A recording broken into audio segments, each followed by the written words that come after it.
If you'll open to Genesis chapter 12, we'll be reading from there in just a moment. Genesis chapter 12.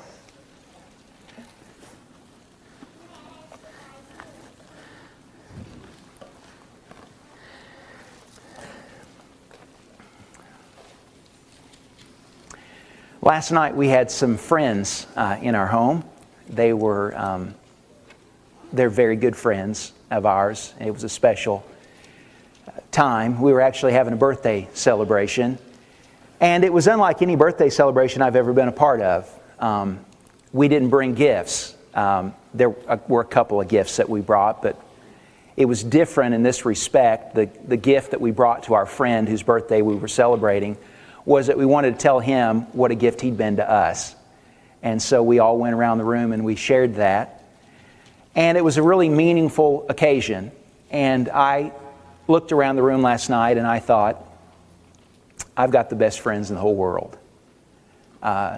These are friends that all make me want to be better.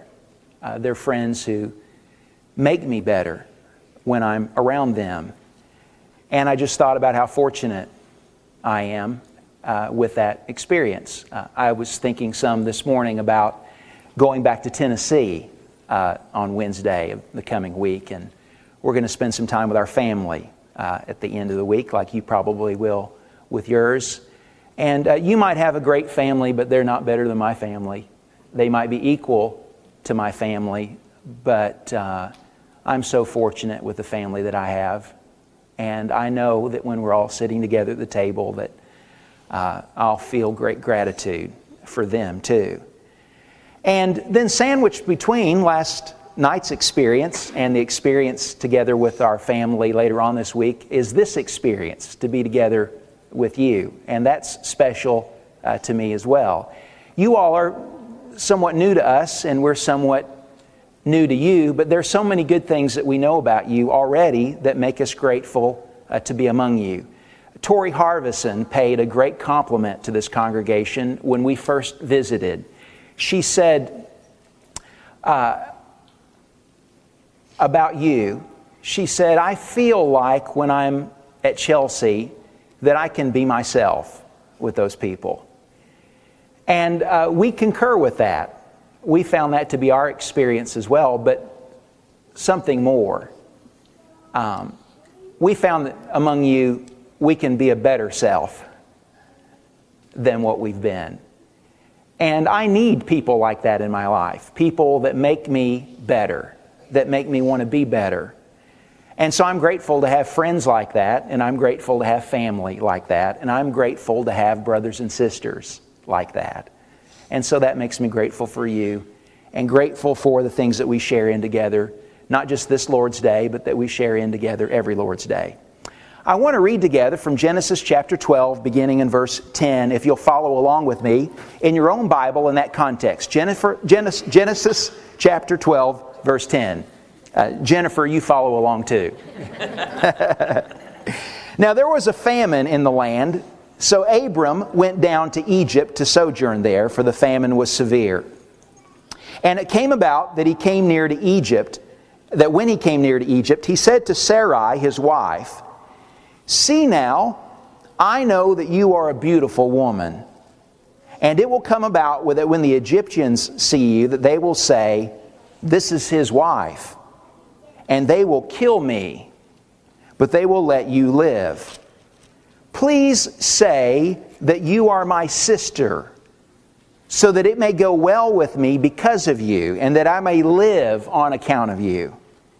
And it came about that when Abram came into Egypt, the Egyptians saw that the woman was very beautiful.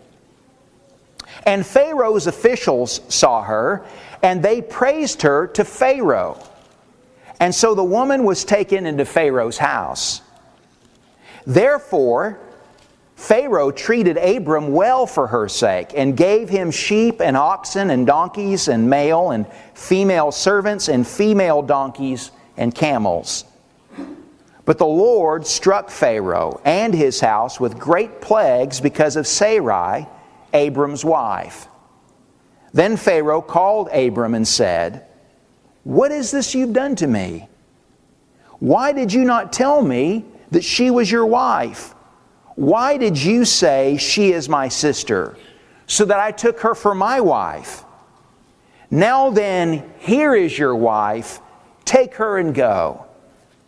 And Pharaoh commanded his men concerning him, and they escorted him away with his wife and all that belonged to him. The story of Abram and Sarai and their experience in the land of Egypt is the narrative of a couple that's on the brink of change. They have begun to change, but they are not changed yet. They have started to make changes in their life, but there's still more changes to make. Abram is 75 years old and is just now learning about God.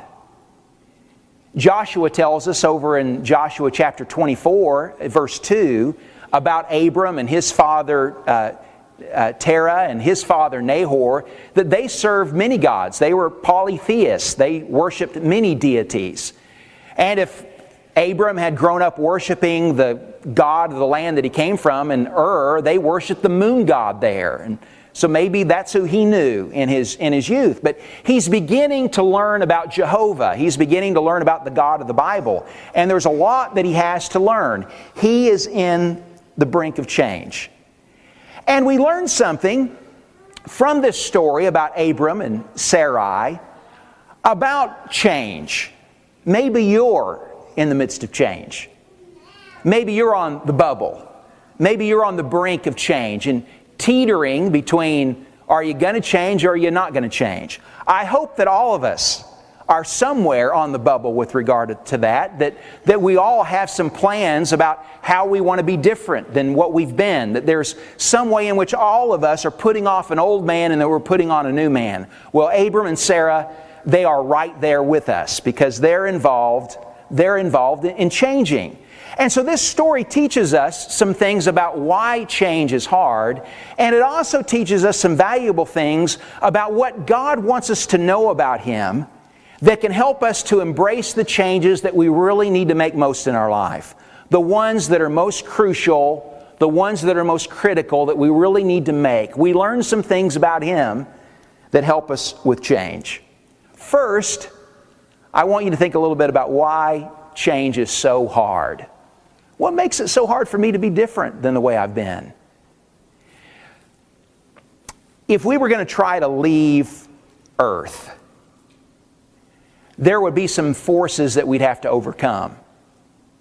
Gravity is the first thing. Whenever you try to change altitude, you've got to fight against what pulls you back, which is gravity. And I want to suggest to you that anytime we try to change from the world that we've been in into the world that we want to go, then there is a gravitational pull that's a part of the old world that wants to suck us back in. And we experience, if we were to get into a jet airplane and the pilot were to take off down the runway, we would feel that force, that tug of the world that we're leaving. And it's going to push us back against the seat, and we'll feel the pressure of that. If we were to get into a rocket instead of into an airplane, we would feel it even more. In fact, we'd have to wear a special suit just so that we could withstand what they call G-forces, or the gravitational forces that would press against us as we were leaving. And maybe you've seen the kind of films of the astronauts as they're getting ready to go into outer space, and they're in some kind of machine that spins them around so that they can feel G forces and what they're like, and their faces become contorted and their eyes go back in their sockets, and your blood pressure changes, and in fact the blood gets pushed out of your brain so that you can even lose consciousness. So there are all kinds of violent things that happen when you try to leave the world that you've been in and you try to reach a higher altitude. Could I say to you that attitude change is just like altitude change? And when you're trying to move from one state of mind or from one attitude of heart to a higher attitude, to a better way, then you're going to feel the violence of that change the same way that you do if you're trying to leave the gravitational pull of this world. Jennifer, we were talking about the whole idea of G-forces and this. She said, you ought to call it C-forces. Isn't she smart? Change forces are what we're talking about. And whenever you're looking to change, you will experience the forces that pull you back into your old life, into your old world, as you're trying to reach forward to something that's better. Abram and Sarah are going through that. There's some things about their old life that are pulling them back. Two things happen. Two things they're confronted with when they come to the land of Canaan that causes them to leave Canaan and to go down to Egypt. And these two things are what we're talking about when we talk about sea forces, or when we talk about the gravitational pull of our old world. They come to Canaan, and God has promised that He's going to give them a new land. God says that they're going to come to this land and He's going to make of them a great nation. And that He's going to make Abram's name great. And that He's going to make him a blessing. And that he and Sarah, who don't have any children, are going to have children. In fact, they're going to have many children. A whole nation is going to come. And through him, He says that He's going to bless the whole world. Well, they come to Canaan, and look at what we're told in verse 6 of the text. It says, Abram passed through the land as far as the site of Shechem to the oak of Moreh. And it says, now the Canaanite was then in the land. Abram comes to a land that God says He's going to give him, and guess what? Somebody else is living there. And it's Abram and it's Sarai, and they've got their nephew living with them. And what are they against a nation?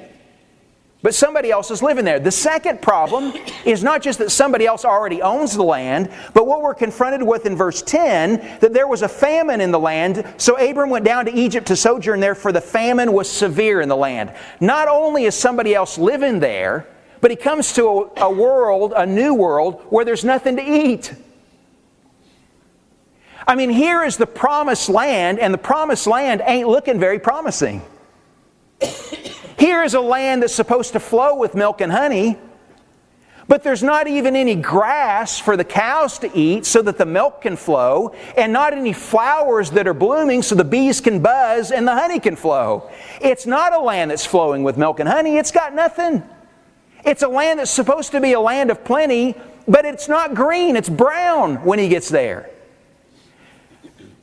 And think, if you will, about Abram and Sarai, and how do they reconcile the realities of what they see when they come to Canaan with the promises that God has made to them?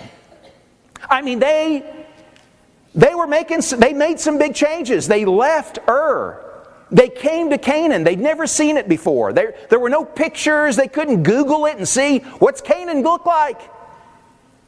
And so they arrive there, and now they're confronted with the fact that somebody else already lives there and there's nothing to eat. There's some things that would be helpful for us to know about Abram's world that he's leaving that might help us to understand why he chooses to do what he chooses to do next. You know, Abram, even though he's beginning to learn about God for the first time, might have been influenced in some respect by the notion of God that was common in his world. If he grew up in a pagan culture like he did in Ur, then the people there believed in many gods. And they had lots of ideas about those gods. Gods were territorial. And so that's why they worshiped the moon god in Ur, and why they had a temple or a shrine there that was just to Nanar, the moon god. And when he came and when he was residing among the Canaanite nations that lived in the land of Canaan, they also had gods. And every group had their own god. And when he goes down to Egypt, they're going to have their own deities there. And so deities were, in the thinking, the philosophy, the science of that world, deities were territorial. They governed a particular region. And not only were they territorial, but they also were weak. They were mightier than men, but they were not all-powerful. And so the moon god had power over the moon, and the sun god might have power over the sun, and there might be a storm god, and there would be a grain god, and there would be a god of a river, and all sorts of things. But the gods were weak. They could only do so much. They knew more than men did, but they didn't know everything. And so they only knew so much. And so the gods could only do so much, the gods could only know so much. And they were not only weak in terms of their power and in terms of their wisdom, but they were also weak in terms of their morality. The fact is that the gods that they believed in were gods that were rather self-serving. They were looking out for their own interest. And so the way that you got God on your side was that you offered Him sacrifices to appease Him, and you showed Him service that won His favor. But you know what? God might change His mind about you. He might like somebody else better than He likes you, maybe your enemy. And so now He shows favor to your enemy and He doesn't show favor to you. Or maybe the God that you serve is in conflict with another God. Maybe He's in conflict with the storm god, and that's the reason why there's no rain in the land, because the storm god's not letting the rain come. And so that's why there's a famine, or that's why there's some other kind of dilemma or predicament that you can find yourself in. Because the gods were just a little greater than man. They were not all-knowing. They were not all-powerful. They were not, certainly not, much different than men were in terms of their virtues. And so if you'd grown up in a world like Abram grew up in, think about what you might be thinking when you come to the land of Canaan and you find out that somebody else is living there, and when you find out that there's nothing to eat. I can imagine some questions that Abram might naturally ask that would be part of those forces that are pulling him back to that old world. Do you reckon God just forgot about us since we got here? Do you reckon Sarai, maybe He's changed His mind? Maybe He's decided He doesn't want to make a great nation of you and me. Maybe the thing that He thought He was going to do for us has proven too hard. And so He's not able to make it work so that you can have children. Or maybe the Canaanite gods are too strong and so He can't drive them out of the land. Or maybe the storm god is too powerful and so He can't overpower Baal and make it rain here in the land. Or maybe He's just changed His mind. Maybe He's not so interested in us anymore. Now, I don't know what questions occurred to Abram, but could I ask you, when you're thinking about changing, do you ever have some doubts about where you are with God or about where God is with you? You know, maybe he thinks maybe we did something wrong, and so God's turned His face away from us, and maybe we made some mistake. And so He's not concerned about us anymore. Now, I don't know what those thoughts were, but Abram decides that, we can't stay here. We got to go to Egypt. And so he and Sarai pack up their things, and they get Lot, and they get all their stuff, and they head down to Egypt because apparently there was grain there. And I expect that there were a lot of people that were headed to Egypt if there was grain there. And so they come to Egypt because they think that they've got no choice here. They're on the brink of change, and the change ain't working. And so they've got to find their own way. And so they come down to the land of Egypt. But this is what happens when you're contemplating change and you start to be nervous about it and you start to get fearful about it. The fear feeds more fear, and it does in the case of Abram. As they start on their path down to the land of Egypt, Abram is thinking like you do when you're trying to change. It's just him and Sarai. And Sarai, she is beautiful. And he doesn't know what he'd ever do if something happened to Sarai. And then he starts to think about what are they going to do when they get to Egypt? I mean, they're not citizens there. They have no rights. They're just going to be immigrants. And so how are the people going to treat them when they come? And will they be able to buy bread there? And maybe he hears some stories as they're traveling along the way about misadventures of other travelers and what their experiences were in Egypt or in other places. And so as he thinks about how beautiful Sarah is, and when he thinks about the risk that they're undertaking, he starts to do some assessment of that risk, and he starts to take some preventive actions. And he says to Sarah, if we go there and if people know that you're my wife and they see how beautiful you are, I'm afraid that somebody might come and knock me off and might take you to be their wife. And because we're not citizens, nobody's going to protect us. They're not going to care about us. We're just some immigrants that have come into the city in order to buy bread. And so nobody's going to protect my life, and nobody's going to get prosecuted if somebody does something harmful to me. And so I'm going to be dead, and you're going to be enslaved to someone else. And when you start playing, rolling through the what ifs of what might happen as you're thinking about the changes that you need to make or that you've been contemplating that don't look like they're working, is that the what ifs become, they become stronger and stronger, and pretty soon it's the reality. And I want you to see how when we are thinking about change, when we're contemplating change, and we're trying to justify not changing, how persuasive the arguments that we make to ourselves can be. I mean, when Abram's done, they have no choice. They tell the truth when they get to Egypt. He's dead, she's enslaved, everything's over with. That's just what's going to happen. And so the only choice they have is to lie. There's no other way. There's no other way around it. But it's not going to hurt anybody. In fact, it's the only way that they can protect themselves, is to tell a lie when they get there. And so they come to Egypt, and they do exactly that. Abram says, she's my sister, as he introduces Sarai.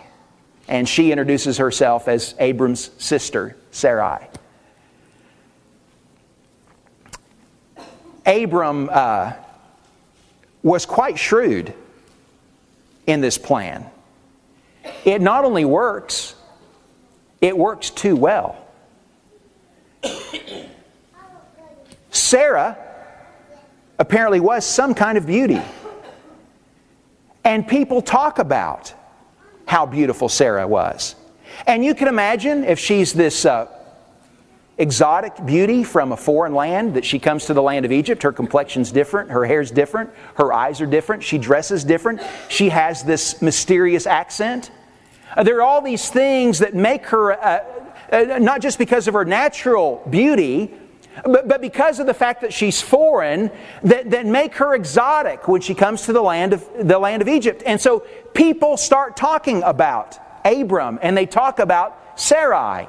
And you see, Abram's thought was, his plan was, is that maybe if people understand her to be my sister, then rather than putting me in some kind of harm's way, maybe they'll show some favor to us. Maybe the Egyptians will be more hospitable.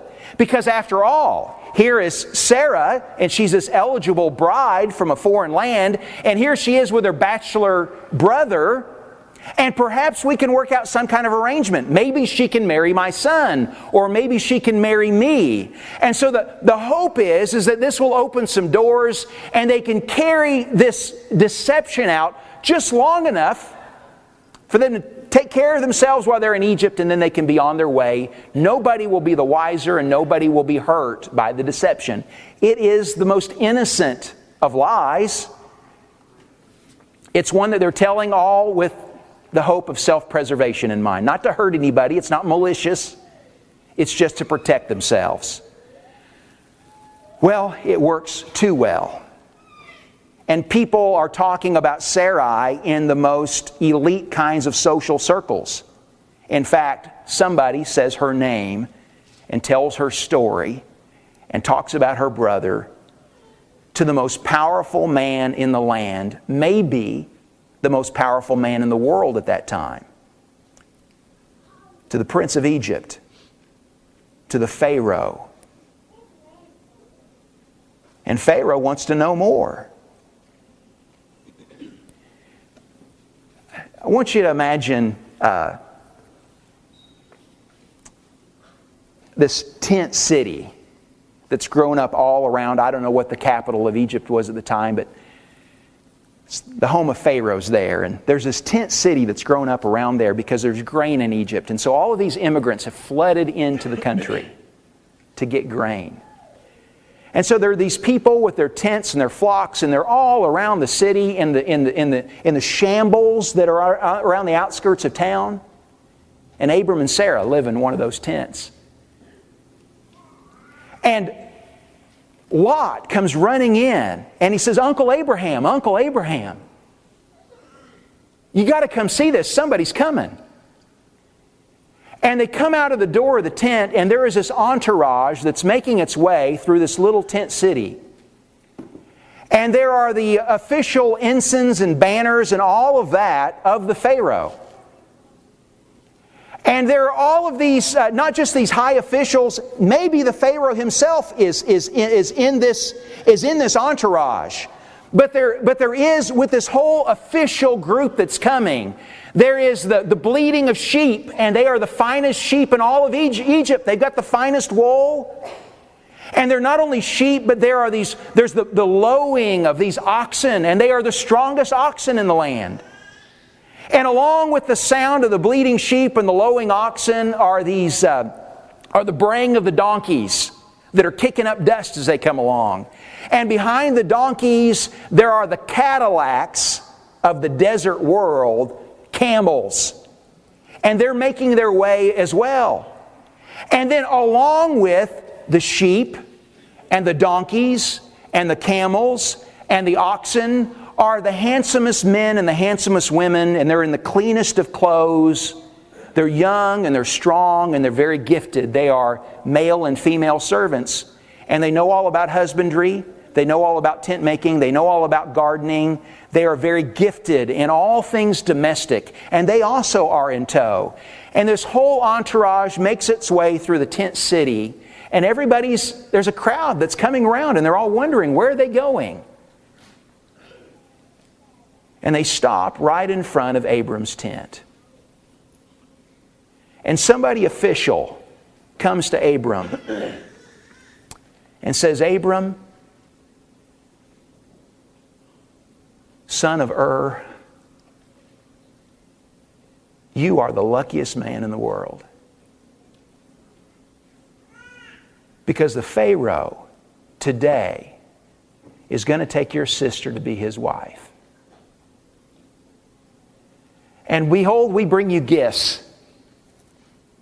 The best sheep and the finest oxen and the best donkeys. And the best servants and camels. All in exchange for her hand in marriage. You are the luckiest man in the world, Abram. And the people that are all around, that are all encamped in that tent city, and maybe some of Pharaoh's own officials themselves, think, oh, that we were as lucky as Abram. But Abram don't feel so lucky. Now, what do you do now? I mean, here you were in the midst of change. The change didn't seem to work. You didn't know where God was, and so maybe you can't change.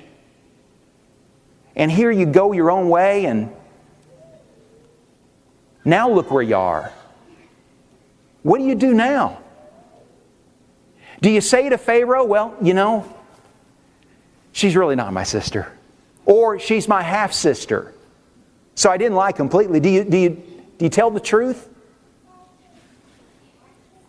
Do you shame the most powerful man in all the world in front of his people? And does he take your life on the spot?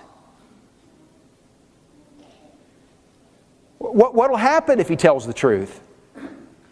How does Abram keep back the tears? How does Sarah hide her fear?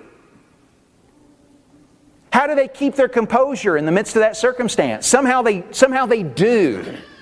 Somehow they carry on the lie and the deception. Somehow it goes to the next level. And so Sarah is ushered out of the tent, and Abram's there now, the second richest man perhaps in the land of Egypt. He's the brother-in-law to Pharaoh, or is about to be.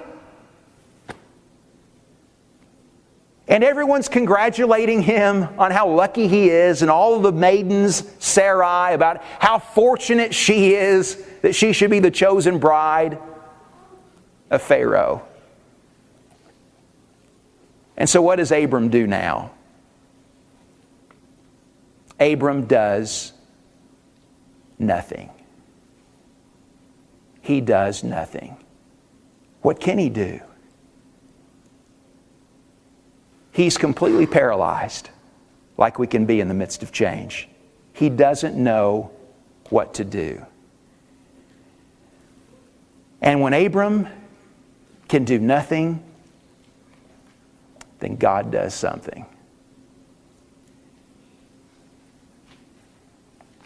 The God who didn't care, the God who didn't know, the God who couldn't do shows up. And He shows up in a big way. He shows up in Pharaoh's house, in the house of the most powerful man in the world. And He strikes his home with plagues. And I don't know how, out of all of whatever kind of calamity was unleashed on the house of Pharaoh, I don't know how Pharaoh puts it all together, but somehow he makes a connection between what happened with Sarai, with Abram, and what's happening in his house. I don't know what those plagues were. I don't know what it was, but somehow Pharaoh puts it all together. And I don't know how long afterwards, if it's a day or if it's days later, but I can only imagine how lonely and how dark and how depressing those nights were for Abram and for Sarai. But someday he wakes up and somebody is again at his tent door. And they are not happy. And they say to Abram, "Abram, come with me." And everybody comes out of their tents again and they're watching as Abram is now ushered away, whisked away to go appear before the Pharaoh. And I don't know if when he shows up in Pharaoh's court, if Sarai is there or if she's not there, or how much he knows when he arrives. But Pharaoh is none happy. And he asks this question, and I quote what Moses says in the Genesis record.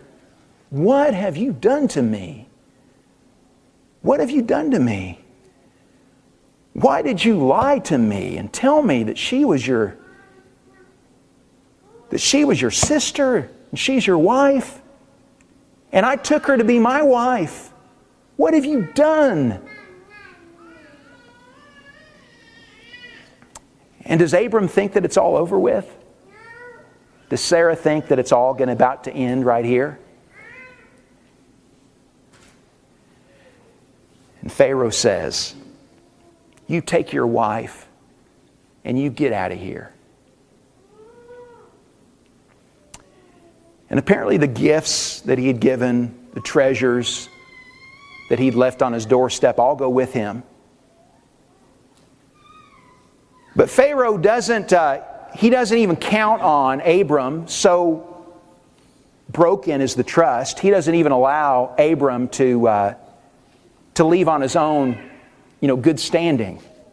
There's an armed escort that takes Abram and Sarah out of town. Maybe that was for their protection. Maybe Pharaoh knows that when the people see what he's done to me, then he's not going to live trying to get out of town. And he's afraid of any greater calamity coming upon his people. But he sends Abram away. Or maybe he's just afraid Abram won't leave and he'll cause more trouble. And so Abram and Sarai and Lot and all their things are all escorted out of the land of Egypt, and he leaves scolded and he leaves in shame. I don't know how Abram processed all of that at this point in the story. Because I know that there's a processing that goes on when we've kind of been through some stuff. We're kind of thinking about what am I supposed to get out of all that? What was the point? What was I supposed to learn? What did I do wrong? What do I need to do differently? But I dare say that some of that went on in Abram's heart and in his mind, and that there were conversations about that kind of thing that happened between him and Sarai as they're leaving. But I want to suggest to you what I think God wanted Abram to learn from that experience, and that He wants us to learn from learning about that experience of Abram and Sarai. There are at least 3 things that He wants us to know about Himself that can help us with change. Number 1, He wants us to know that He cares. He cared about the famine. And He cared about what happened to them when they were in Egypt. He cared about Abram, and He cared about his situation. The second thing that he wanted Abram to learn and that he wants us to learn is that he knows. He knows what's going on. He knows what they're thinking. He knows what they're talking about. He knows about the lie. He knows about the deception. He knows about their experiences. He knows about their fears. He knows about their worries. He knows everything about why they did what they did. He knows all of that. And the third thing that he wants them to know is that he is able. He is able. They got themselves into a pickle that nobody could get them out of. How do you fix what they did? How do you fix it? How do you straighten it out? Have you ever been there? Have you been in a place where you think, how did I get here? Well, Abraham was there, and he wanted to know, how did I get here? And now that I'm here, how do I get out? And the only one who could get him out was God. And God got him out of that situation. And he needed to know that about God. God is not like the gods that he grew up hearing about, who didn't care. He is not like the gods who couldn't do. He was not like the gods that didn't know. He was different. He was not confined to some territory over in Ur. He was not restricted to the land of Canaan. His arm was so long, his reach was so great that he could reach into the home of the most powerful man in all the world, and he could change the way that things were going and make it go in a different direction. That's how powerful he is. He is unlike any God he's ever heard about. He is different. And Abram learns all of that. Now, why did God wait so long? I mean, he could have, if he could send plagues against the Egyptians, he could send plagues against the Canaanites and chase them out of the land. He could fill his house with bread. Why the famine? He could have filled their house with babies. So they didn't have to wait so long for Isaac if God could do all of these things. Why then the change forces? Why let us go through the violence of change? Why do we have to learn things the hard way? Well, contemplate the fact that the way in which it happened meant that Abram could learn just how much God cared. Not just that He cared, but how much He cared. And not just that He knew, but how much He knew. And not just that He was able, but just how mighty God is. God waited until Abram was in a jam that was impossible. Nobody could straighten out what Abram did himself. But God could. And God did. And Abram needs to know that about God, that He is so different, that He cares so much, that He's so wise, and that He's so powerful. And not only did he need to know those three things about God, but he also needed to know the kind of change that God wanted for him, the kind of God that He was. God did not come to make Abram a rich man. God did not come to give Abram lots of babies. God did not come just so that Abram could have a great reputation. God did not come just so that He could make Abram some kind of man that was wealthy and mighty. That's not the kind of change that Abram needed. The thing that Abram needed was for Abram to change, for Abram to be different. And because of what he knew about God, because of what he would come to believe about God, so that Abram, when it was all over with, would be a new kind of man. And he would raise new kinds of children, different children, children that wouldn't believe what they believed in Ur, children that would know that God cares, that would know that God is powerful, that would know that God is wise. And so he's going to make of Abram a new man and a new kind of people. That's the change. And sometimes to make that kind of change, in fact, not sometimes, but every time, you got to put people through some stuff in order to learn that. And so he puts Abram through some stuff of his own making, so that Abram will be a different man when it's all over with. And he will be a different man when it's all over with. Something that's troubling about the story of Abram and Sarai and their sojourn in Egypt is, looks like Pharaoh got treated a little rough by God. I mean, he didn't know what he was doing. He didn't know that Sarai was Abram's wife. And Abram, out of his deception, is enriched. He's a wealthy man when he leaves Egypt. And so God is kind of made to look like a bad guy out of all this. Could I say to you that there's something in that Abram needed to learn too? Because as he's being escorted out of Egypt and he's got all of this stuff that's behind him and he's got his wife Sarah, do you not think people were talking about Abram? Can you believe what he did? And maybe somebody's sympathetic and look at all the stuff he got, and he's all because he told a lie. I wish I'd been that smart.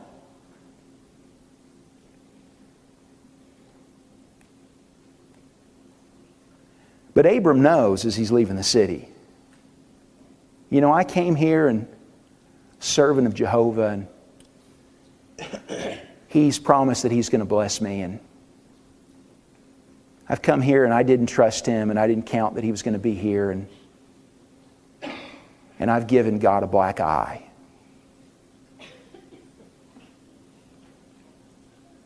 I've made my God look like he's a friend of sinners. I've made him look like he's a God that defends the guilty.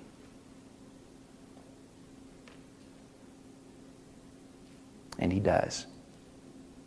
And he did. And I expect that any night that Abram went out and listened to the lowing oxen and the bleating sheep that were part of his flocks and pastures, and when he worked behind one of those braying donkeys, and when he sent one of his trusted servants to go and do something his bidding, that Abram thought, oh, but for the grace of God, where would I be? And when he held Sarah at night, thought about what he did to her and what he put her through. He thought about how gracious God was.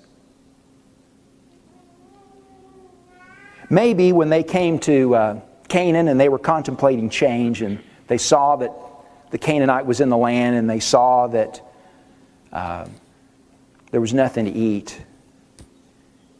You know, maybe Abram exacerbated said sometime, God, I don't deserve this.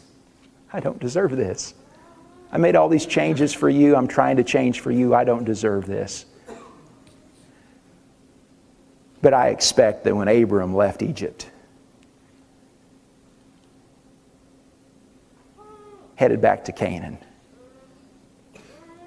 he said, God, I don't deserve this. I don't deserve what you've done for me. And there's a man that's learning to change. There's a man that's learning to be different.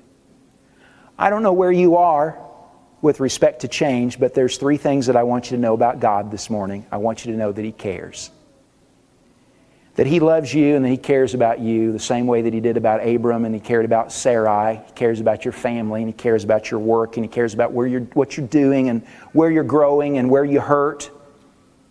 He cares about the obstacles in your life, but He cares about all of those things toward the end of making you different. You see, He's marshaling all those things. The fact that you can't have children the way that Abram and Sarah couldn't have children.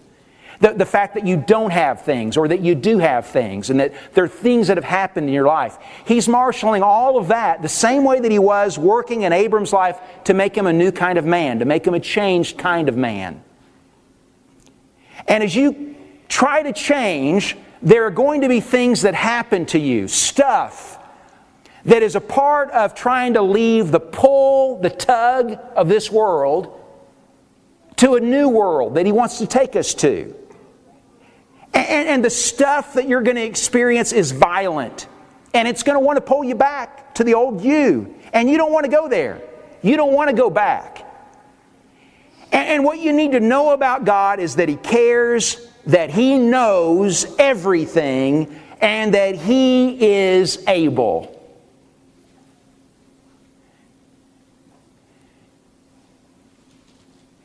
And you need to know that He is gracious.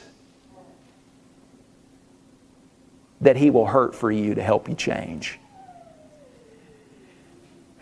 And not just will He has hurt for you. That's the story of Jesus. He's come and He's hurt. He's become the universal blood donor. So that He can take away the spots of your sin. And so that you, like Abram, can be on a path to change. Won't you change for Him? With all the ways that He's changed for you. Won't you come to Jesus this morning? If we can pray for you about changes that you need to make, that you're trying to make, if you just want to talk to somebody, we'd be glad to talk with you. If you're ready to make the commitment of being a disciple of His, of being a Christian, then we would like to help you with that change too. He's the one that's going to do all the heavy lifting, but we will cheer you on and we'll